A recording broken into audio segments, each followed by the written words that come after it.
નમસ્તે વિદ્યાર્થી મિત્રો, આજે આપણે ધોરણ 12 આંકડાશાસ્ત્ર ભાગ 2માં ચેપ્ટર 2 યાદચ્છિક ચલ અને અસતત સંભાવના વિતરણમાં સ્વાધ્યાય 2.1નો દાખલા નંબર 2 જોઈશું.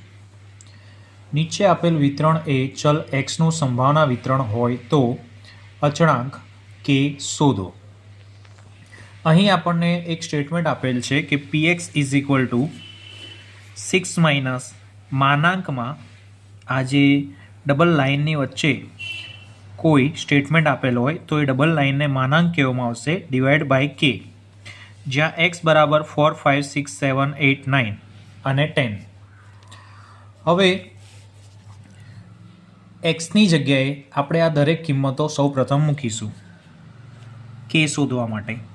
તો px એટલે કે p4 બરાબર 6 માઇનસ એક્સની જગ્યાએ આપણે લખીશું માનાંકમાં 4 માઇનસ 7 અપોન કે.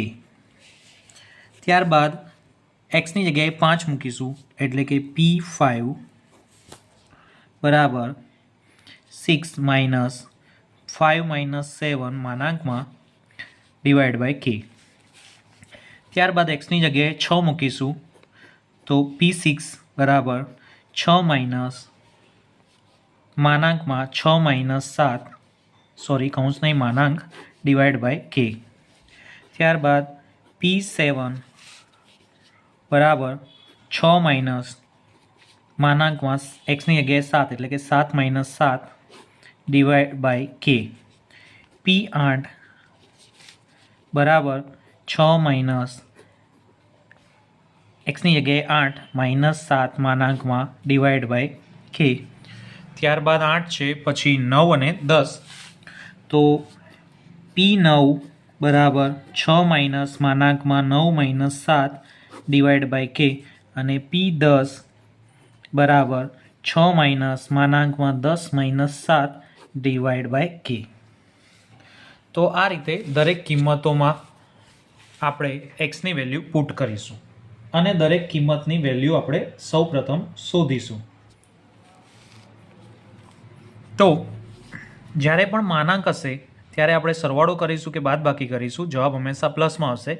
તો 4 માઇનસ 7, તો 4માંથી 7 જશે તો -3 રહેશે, પરંતુ આપણે -3 જ્યારે માનાંક હટાવીશું તો +3 થઈ જશે. તેથી 6 માઇનસ 3 એટલે જવાબ આવશે 3/k. ત્યારબાદ 5 માઇનસ 7 તો -2, પણ માનાંક હટાવીશું તો 2 થઈ જશે એટલે 6 માઇનસ 2 ડિવાઈડ બાય કે.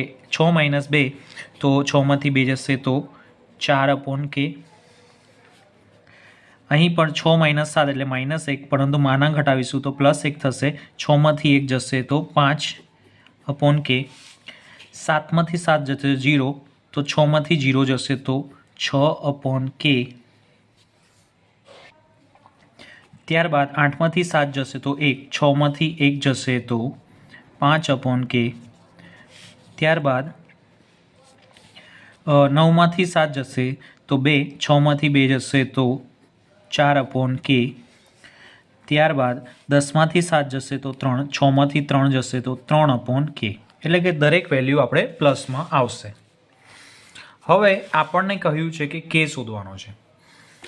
હવે અહીં અસતત સંભાવના વિતરણ હોવાથી દરેક જે વેલ્યુ છે એટલે કે p4 plus p5 plus p6 plus p7 plus p8 plus p9 plus p10 આ બધાનો સરવાળો 1 થશે.